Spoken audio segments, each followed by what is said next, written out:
faire quand on n'arrive plus à respirer en étant enceinte? C'est le sujet du jour. Mais déjà, je me présente, moi c'est Johanna, ancienne préparatrice en pharmacie, devenue naturopathe et spécialisée dans la périnatalité, c'est-à-dire de la période qui va de la préconception jusqu'aux 5 ans de l'enfant.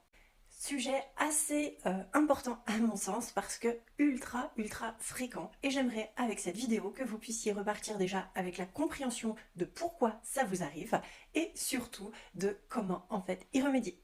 Déjà, pourquoi cela arrive surtout au 2e et 3e trimestre? Eh bien tout simplement déjà parce que bébé prend plus de place et donc va pousser votre diaphragme et aussi faire remonter un petit peu au niveau des poumons. Le cœur également va bouger un petit peu pour qu'il puisse envoyer toujours un bon flux sanguin. Donc tout ça fait que au niveau des poumons, ils vont être un petit peu plus comprimés, ils vont avoir moins de place tout simplement. Mais ce n'est pas la seule chose. Également, le fait de la grossesse, plus on avance en grossesse et lorsque ce n'est pas bien suivi, le taux de ferritine va baisser, le taux aussi d'hémoglobine peut baisser.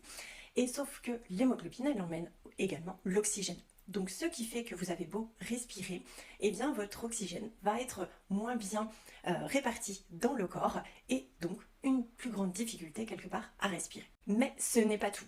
Également, la façon dont vous respirez va impacter énormément ce symptôme-là. C'est pour ça qu'il y a certaines femmes qui ne ressentent finalement pas tellement cette gêne au niveau de la respiration.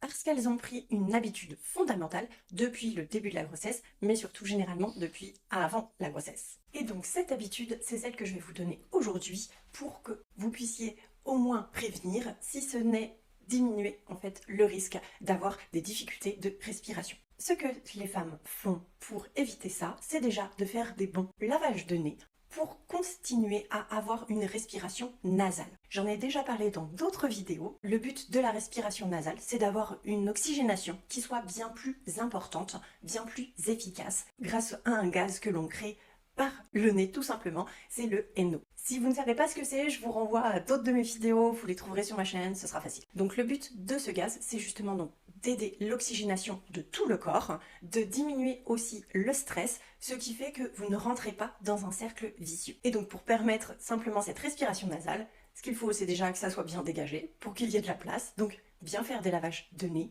c'est vraiment primordial. Les pipettes de sérum Phi de 10 ml, ce n'est pas suffisant. L'idéal, c'est soit d'utiliser un étipote par exemple, ou d'utiliser les bouteilles pour faire des lavages de nez. Donc moi, ça, c'est toujours des références que je donne lors de mes accompagnements. Mais aussi, il n'y a finalement pas que ça. Le fait aussi de bien mastiquer pour faire travailler tout simplement les maxillaires, pour faire travailler la langue, c'est aussi ultra important.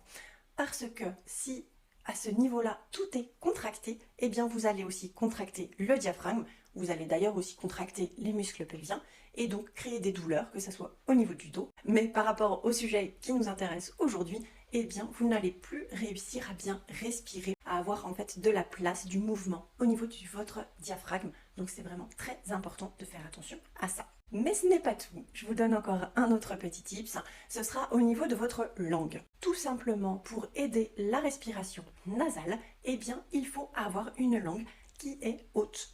Une langue au repos, elle se situe vraiment au niveau de votre palais. Si vous avez tendance à toujours mettre la langue en bas, eh bien sachez que pendant la nuit, vous ouvrirez systématiquement la bouche.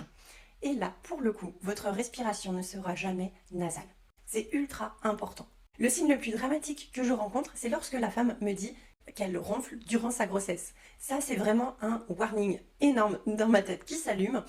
C'est ultra important de ne pas ronfler parce que si vous ronflez, vous allez forcément ouvrir la bouche à un moment donné et donc avoir une respiration buccale, ce qui sera mauvais pour votre fer, ce qui sera mauvais pour l'oxygénation de votre bébé, ce qui sera mauvais évidemment pour votre propre oxygénation. Donc vous allez être de plus en plus fatigué et avoir de plus en plus de difficultés à respirer. Tout ça, c'est un cercle vicieux qui se met en place. Donc je répète, le lavage de nez, bien mastiquer pour justement aider aussi à bien détendre. Et ensuite, de faire toujours attention où est-ce que votre langue se situe. Donc toujours au palais. Et ce que vous pouvez faire dans la journée, par exemple, c'est de bien remonter votre langue et la mettre le plus loin possible en arrière pour faire simplement travailler les muscles de votre langue.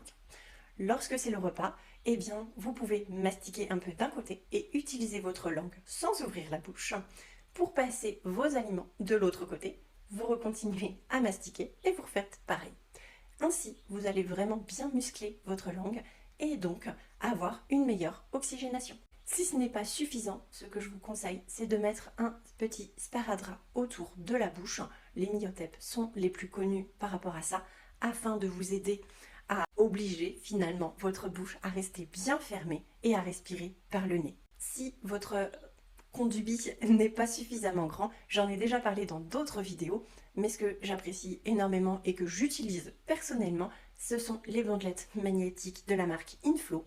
Avec d'ailleurs mon code, vous avez toujours une remise pour bénéficier de ce produit à tarif plus intéressant. Et vraiment, c'est primordial de l'utiliser.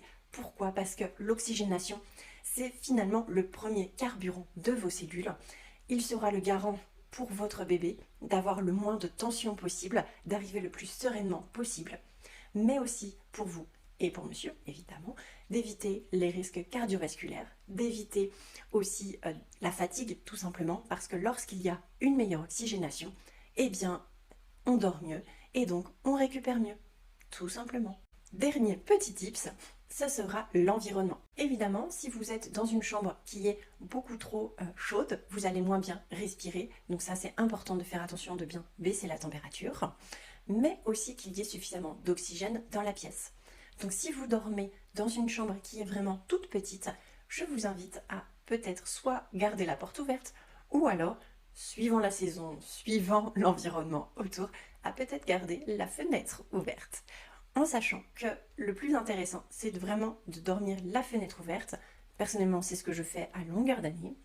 Après, je ne vis pas non plus dans un pays à -50, mais c'est le plus intéressant. Pourquoi? Tout simplement parce que la température va être très froide, va être très basse, mais par contre, avec la couette, vous êtes suffisamment emmitouflé pour être en pleine chaleur, et ainsi, votre respiration sera la plus intéressante. Que ça soit pour votre système immunitaire, que ça soit pour votre récupération, c'est vraiment le plus intéressant à faire. Voilà, ce sera tout pour aujourd'hui. Si le sujet vous a plu, si vous avez aussi des questions, si vous avez des envies d'autres, des idées en fait de vidéos que vous souhaiteriez que je traite, je vous en prie, laissez un commentaire et j'y répondrai vraiment volontiers. Également, si vous souhaitez aller plus loin, si vous avez des questionnements, eh bien, je vous invite à prendre rendez-vous. Tout est dans la barre de description et nous, on se retrouve mardi prochain. À bientôt!